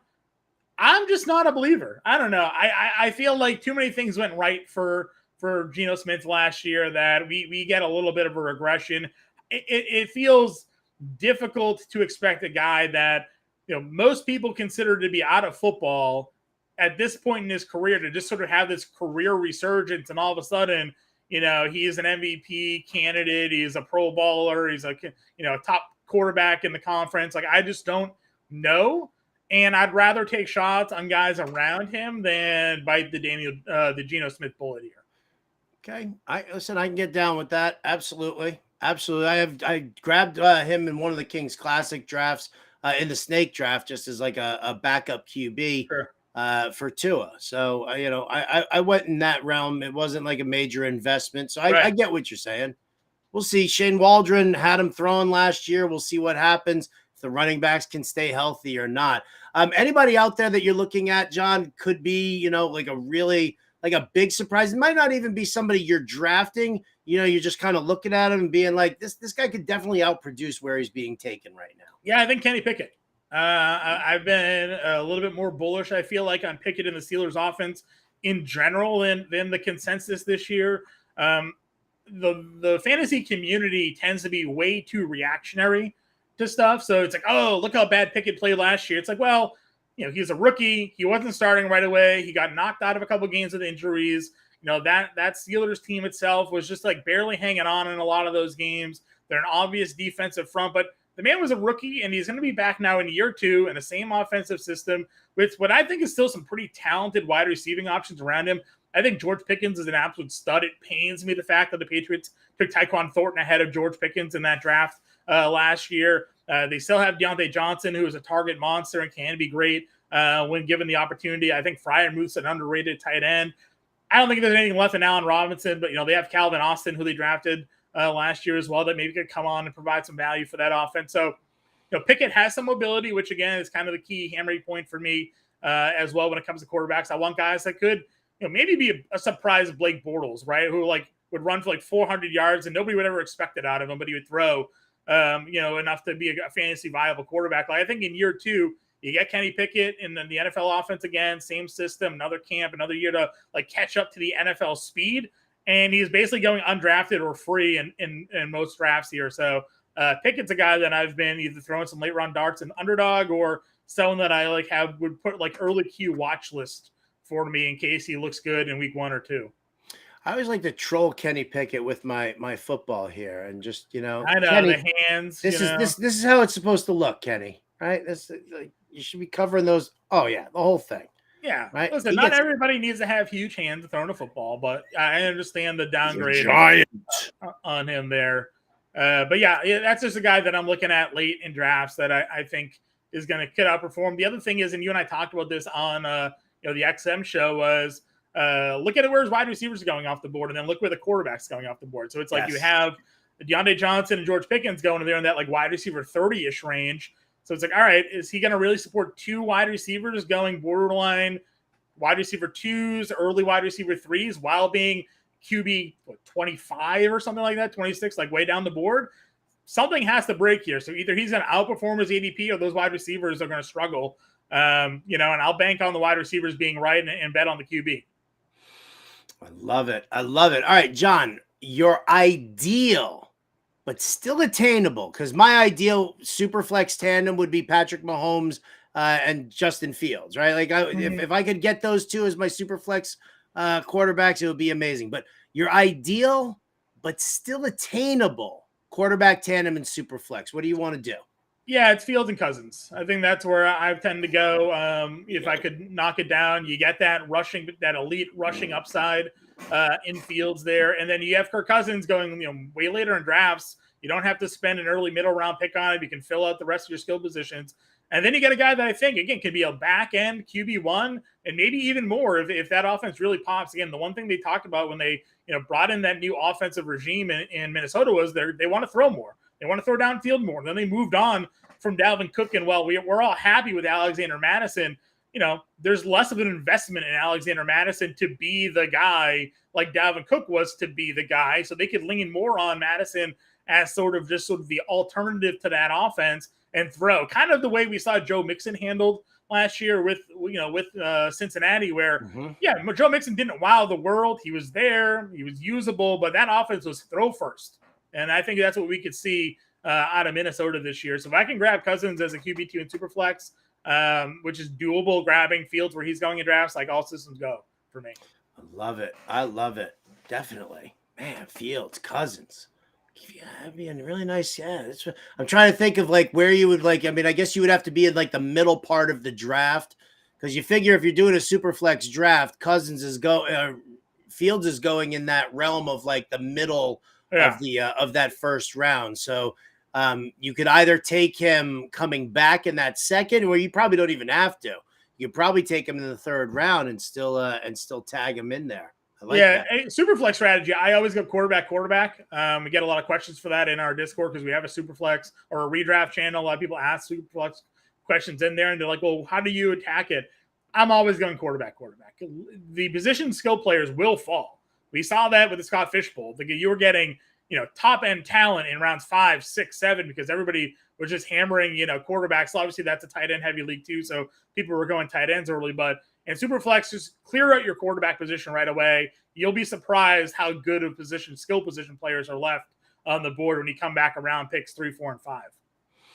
No doubt. All right, let's take a quick pause here from the SuperFlex realm, but I want to stay with the quarterbacks here because it's time right now. I'm Howard Bender, got Jon Impemba here from Fantasy Alarm. It's time to check in on the quarterback ADP over at Underdog Fantasy. Now, I just finished yet another Best Ball Mania 4 entry, and I got to tell you, man, I've got some good shares in there. I've got a lot of best ball drafts going on Underdog Fantasy. So I want to make sure that, we talk about some of the ADP there. By the way, we've got a sick deal going on with Underdog Fantasy, by the way. So do yourselves a favor. If you haven't signed up for Underdog Fantasy Best Balls, which we're going to be continuing to do between now and the start of the season, the Fantasy Alarm family, now that the Expo is out, the Expo is done and the draft guide content is out, we're going to start doing some more best ball drafts with Underdog Fantasy. You can go to fantasyalarm.com. Go to underdogfantasy.com/alarm. Use the promo code or use that promo code alarm, and you'll get a match deposit up to $100.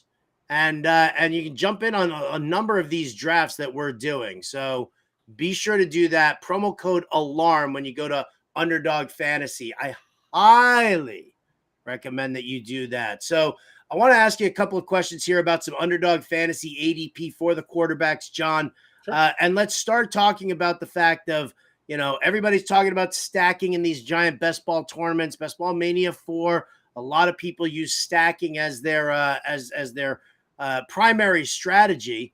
But I guess the question, about it is how much is stacking really is pushing up that quarterback ADP to a point where is it becoming intolerable for you? Are you at a point right now, or are you just saying, you know what, if this is what everybody is doing, I'm going to try kind of just go with the flow. And if I want to stack Bengals or I want to stack Bills, I'm going to make that move there.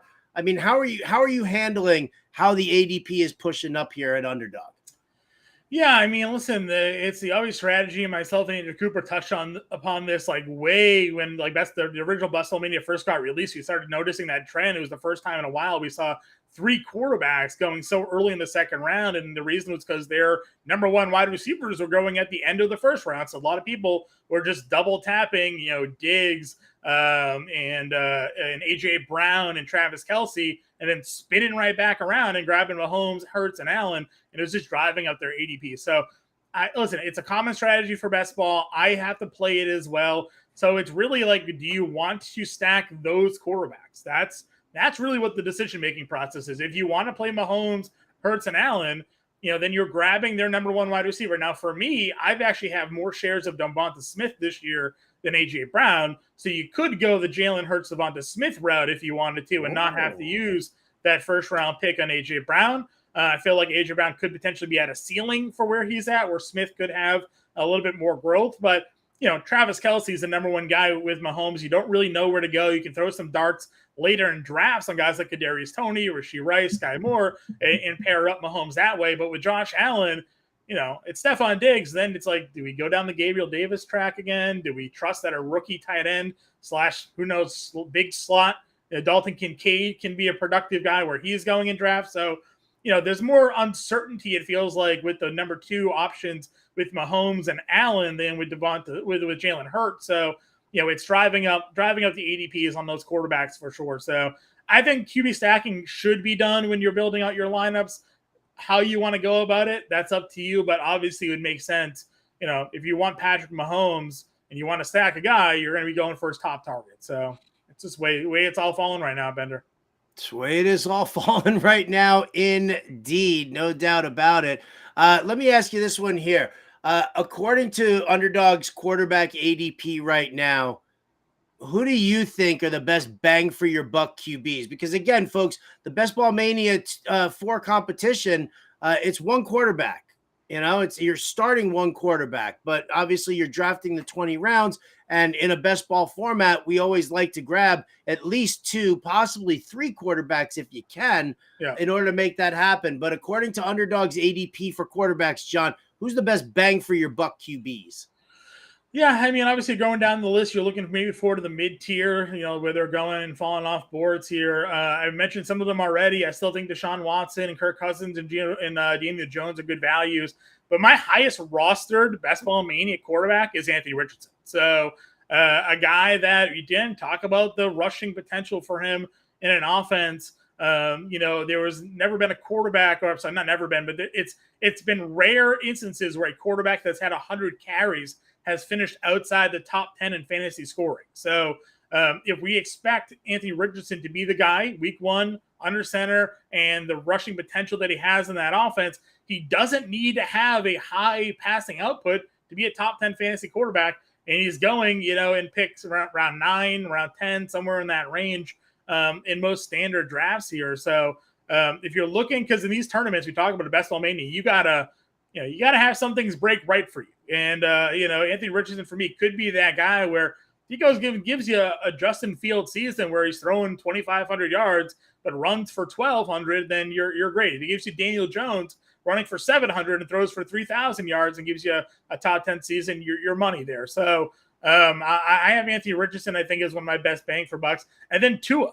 I mean, people are worried about the concussion problems, I think, but this man was on pace to be like a top 5 quarterback last year, throwing the football with Tyreek Hill and Jalen Waddle, and nothing has changed in that offense. So if Tua is healthy and ready to go, like, I'm buying in on Tua. The one downgrade I have to Tua in maybe the AFC East a little bit, and when you and I have talked about this, is sort of the schedule that the AFC East has to play, because they have to go up against the NFC East. They're playing like the AFC West as well. So like some really tough defensive matchups that these quarterbacks are going to be running into this year. All right. Are you buying into Anthony Richardson? How many shares of Anthony Richardson do you have? He's my highest roster quarterback at Underdog. I have 24%. That's impressive. That's incredibly impressive. All right. He doesn't cost you anything. So like if you talk about it, best of all, you got to get multiple quarterbacks. So like when it comes to the middle rounds, I'm just tapping Anthony Richardson there. He's not my QB1 in leagues, but he's my QB2. But in best ball, it doesn't matter. If he becomes the guy that we think he could potentially be with that rushing, there could be weeks where he has 30 fantasy points. So like, why not snag him and pair him up with a Herbert or wait with Cousins and Watson, even guys like that. So. All right. I love it. I absolutely love it. All right. Again, guys, go sign up over at underdogfantasy.com. Use that promo code ALARM. Make sure you do that. You get $100 match deposit. And again, if you want in on all of these best ball drafts that Jon is doing, that I'm doing, the family is doing, Andrew Cooper, Britt Flynn, Colby Conway, you got to go sign up over at underdogfantasy.com. Use that promo code ALARM and get yourself that matched deposit. Jon, all right, let's move on and talk a little SuperFlex discussion here as far as quarterbacks go. This was brought up at the Expo. Should we be playing more SuperFlex leagues since single QB leagues tend to devalue the most important position on the field? Do you agree or disagree with that statement? Disagree. If you want to add a second quarterback, fine, but I don't need a SuperFlex league. I actually hate SuperFlex leagues. I try to avoid them where I can. I get invited to a couple of them. I find myself saying yes to like one or two, but like I don't generally enjoy the SuperFlex. I'd rather the traditional format. You don't play two quarterbacks, right? Like unless you're the Saints, apparently. So you have one quarterback on the field. You got a couple of running backs that swap in and out. You got a handful of wide receivers. You got a tight end. Let's roll. I don't need to overcomplicate. All these things, and I don't need the extra quarterback. No, I'm good. Okay. All right. So if you're setting up a league right now, you're and your friends are like, yo, Jon, set up a league. Let's play. Let's have you're saying no to SuperFlex. I'm saying no SuperFlex. Yeah. I just don't enjoy it. It just like, I don't necessarily like drafts that force the way a draft has to be done. And SuperFlex does that. The first 12 picks of our staff mock SuperFlex are all quarterbacks. Yeah, that's boring, right? Like it's just do a random draw at that point of quarterbacks. Like that's basically what the draft order is. And then once all the quarterbacks are taken, the real draft starts. So like to me, I don't find there to be I don't find them to be enjoyable. That being said, I do find to have success in them. Again, I won my SuperFlex league last year. It was an auction at Geno Smith for $1. I've won other leagues where like I've gone the other way around it, where I wait to take my QB2. Because everybody's letting McCaffrey or Eckler or all these top end guys drop late first, second, third, and you just stack up the top end skill position players. But I don't enjoy the format. No, it's not for me. Okay. Should all SuperFlex leagues have a third round reversal because of the way it always goes with those top QBs? Yeah, you can. Again, I'm indifferent on third round reversal. I know that we got a question on that in the Discord yesterday as well. Scott Fishbowl does a third round reversal. And when we do the Scott Fishbowl, I asked to have the last pick. I'd rather pick last, first, and first, the way the third round reversal works. So, that's fine. But it's all preference. I don't find that it gives you an advantage one way or the other. So it's just the way sort of your league preference. I don't really have much more to that. Now, a lot of people who, are setting up new leagues, a lot of people do like pick your draft position. We get that question all the time. Where should I be drafting? I'm not going to say where you should be drafting in a SuperFlex league, but I guess the real question is as you're going through it, like at what point in the QB tier break do you default to taking Jefferson, Chase, McCaffrey? You take that running back wide receiver instead of your first QB. Who's the lowest QB that you would say that you would take before you start hitting on Chase and Jefferson and those guys? In the Scott Fishbowl, I took Trevor Lawrence 12, and then I went Jamar Chase with the first pick in the second round. So maybe that's your get all the QB1s out. Once there's no more QB1s, maybe then go in that direction. Looking at underdog here, for example, maybe Deshaun Watson or Tua or something like that. But, it's all draft preference for how you want to go about it. So, okay. Last question, Jon, before I let you go. And I thank you so much again for joining us here on the show. I know that you're like slam busy, crazy. Always happy to join you, Bender. You know that. Stop it, you. God, you. Yeah, How long would you actually wait to grab your quarterbacks if you wanted to steal all that wide receiver, running back, tight end value while everybody else is going QB crazy? Like, how long would you actually wait? Like the first QB who you would take before, as your number one guy, and then you'd probably like double tap in a SuperFlex. Yeah.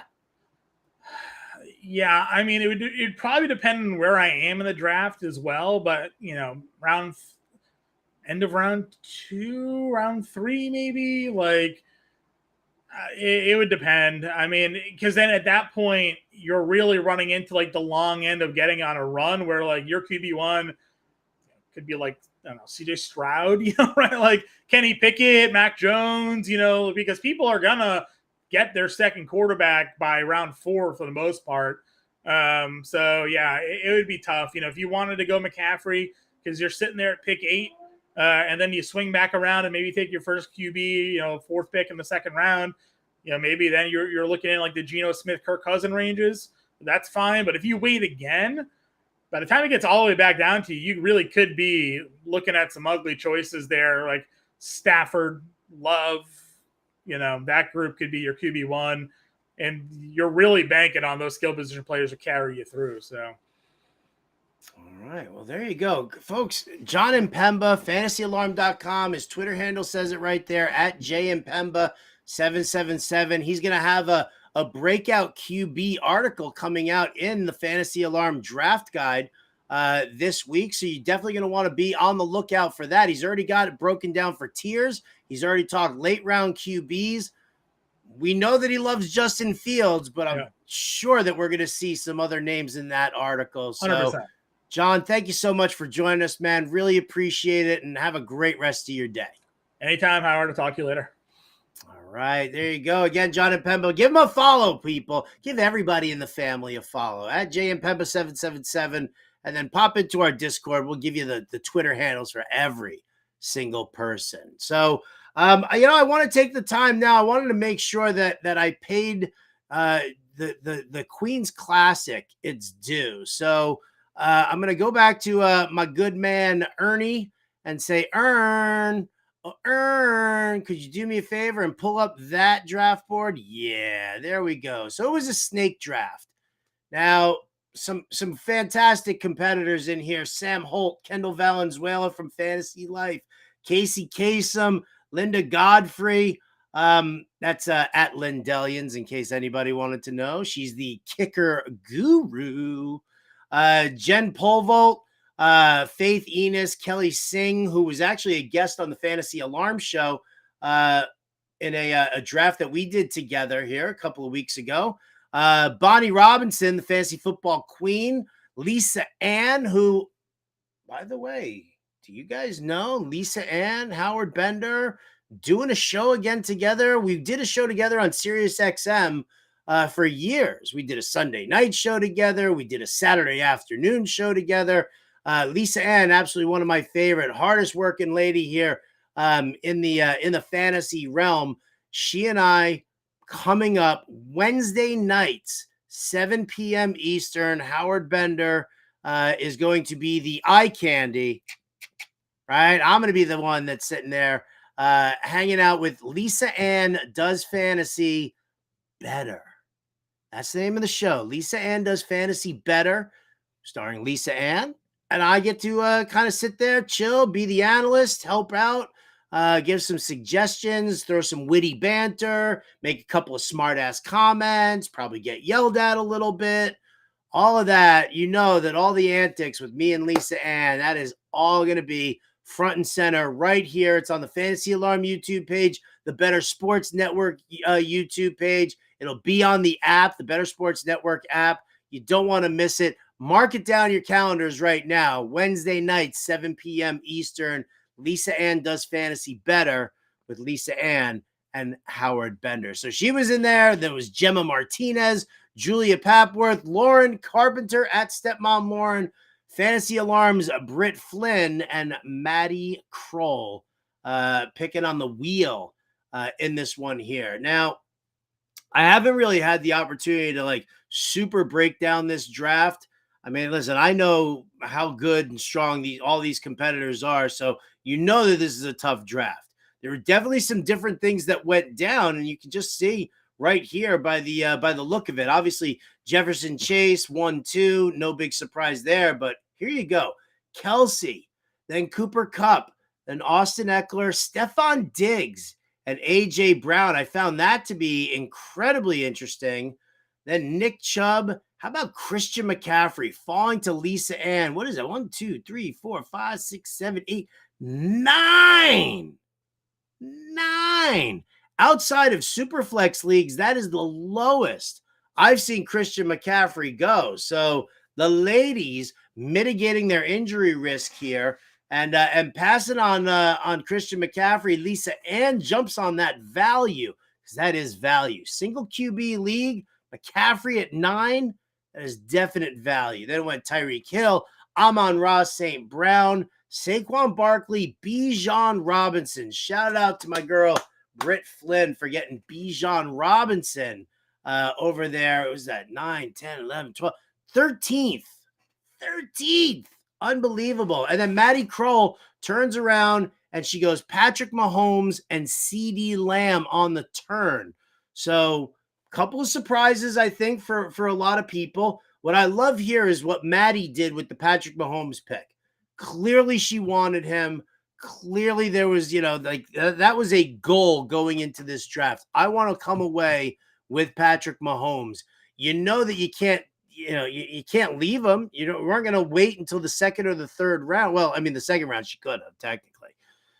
But she wasn't going to get him in the third round. So if you want Patrick Mahomes, and that's something that you guys all should know when you're picking at that back end, 10, 11, 12, 13, 14, you're probably going to have to reach for a couple of guys because you don't want to risk them not coming back to you. I mean, that's definitely a move there. So Maddie Kroll obviously locked in on Patrick Mahomes. I will not begrudge that move at all from a 14th spot in a 14-teamer. And then from there, you saw it. Then it's the usual fare, right? CeeDee Lamb, Garrett Wilson, Derrick Henry, Devontae Adams. So we've seen all of this. The ladies do it as good, if not better, than the men here in the fantasy realm. So and you're seeing the same trends. Like that's the thing also, is that you're not seeing anything different. I will say this, and I will speak out on this aspect here. I love Bob Long and I love the Kings Classic, like overall, like the drafts and things like that. My personal feeling, and this is me talking, this is Howard Bender's opinion. I don't really feel the need to separate a Queen's Classic. I feel like all of these women should be just kind of mixed in. Call it the Kings Classic, call it the royalty drafts, whatever you want to do.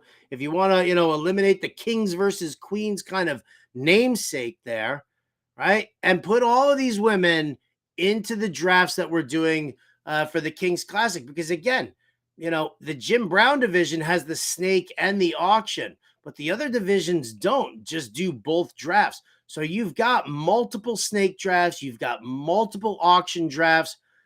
I'm not going to get into the whole, the equality and this and that. But if I'm going to, I guess I kind of am. I guess I really am. I'm making that statement. There's no reason to separate them off. Put them all in one big pool. You've got enough drafts. You've got enough fantasy analysts that you should be in there. 6 women, 6 men. Boom.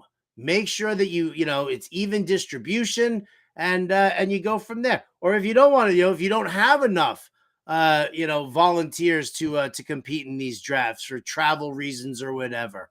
All right. But you got to make sure that there's no reason to separate things off. There's just, we host the Women of Fantasy Football here at Fantasy Alarm and the Better Sports Network. Our good friend Josh Hudson, him with Faith Enos, they run the Women of Fantasy Football. Britt Flynn does the shows, as well. So, I mean, I guess my feeling about it is that we shouldn't be looking at who's a man and who's a woman in this space. We're all analysts, and fantasy analyst is a unisex term. So there's no reason to separate it out. I would love to play, against all of these ladies. I competed against Britt Flynn in the Kings Classic auction last year. I had to take a drink there because she knocked me out of the playoffs, and I'm a little sensitive to it. And so every time I bring it up, there's a little acid reflux. that comes up there. And so I'm against that. But listen, I'm in a league with Britt. I'm in a league with Lauren. Excuse me. Who else am I in leagues with? I think Lisa Ed and I are going to put together a league. So we all compete. There's a lot of Scott Fishbowl people in here who I competed against. There's a lot of the Scott Fishbowl eliminators that we go through, the FCC eliminators, the Fantasy Cares eliminators. So there's no need to. So Bob Long, if you're watching, if you're listening, my man, put them all in the same drafts. Everybody, man, woman, doesn't matter. Put everybody in there and just make it one big giant thing. And I think it'll definitely go a long way. It'll definitely go a long way. So because again, there's no reason to separate the two. And if you're out there and you're like, Bender, shut the F up, whatever, because the women don't know anything. Like if you're that person, well, then you're a Neanderthal and you don't belong here anyway. And I don't need you in this space. There's no reason to separate them off. And I'll just kind of leave it at that because I just want to make sure that I leave it at that. And looking through this draft here, I gotta say, whose team should we break? Let's break down Britt Flynn's team. Since she's a member of the FA Nation, let's break down Britt's team. Let's talk about what we've got. And I mean, I think we could talk very candidly and very openly about it. Bijan Robinson, so good.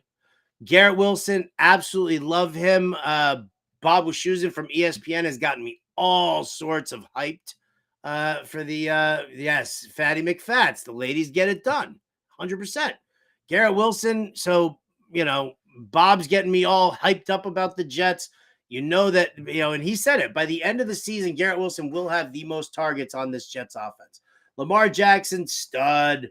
DJ Moore, going to be Justin Fields' top guy. Darren Waller, top 5 tight end, no doubt about it. We love George Pickens. We love Treylon Burks. Damn, where else is she going here? Let's scroll down after Treylon Burks here, Ern. Antonio Gibson here. Again, we can talk about Eric Bieniemy's offense, can't we? The Chiefs' offense. We know, and we've talked about this, pass-catching running backs in the Chiefs offense, that works so well. I think Bieniemy, listen, I'm not going to take anything away from Brian Robinson, but I think Brian Robinson is more of a between the tackles type guy. And I think that what we're looking at here with the possibility of Antonio Gibson, I think the Washington team, I'm not, Commanders, the football team, whatever you want to call them, right now, they were underutilizing Antonio Gibson. I think that this scheme, kind of caters to him a little bit more. He was a hybrid wide receiver running back at the University of Memphis, and we just never saw the Washington team passing to him. I don't know. Maybe it was their quarterback situation. Maybe it was the play calling. Maybe they didn't dig it. It's one of the reasons why I think Austin Eckler, I'm a little shaky on him because I know that Kellen Moore's offense does not cater to pass catching running backs. It's not all about the dump off there. That's why for the last couple of seasons, Tony Pollard never really hit the way everybody expected it to hit or to really push him over the top. So it's something to think about there for that. But now you look at the offensive scheme here, and I think Antonio Gibson definitely fits this scheme a lot better. Greg Dulcich is the tight end for the Denver Broncos.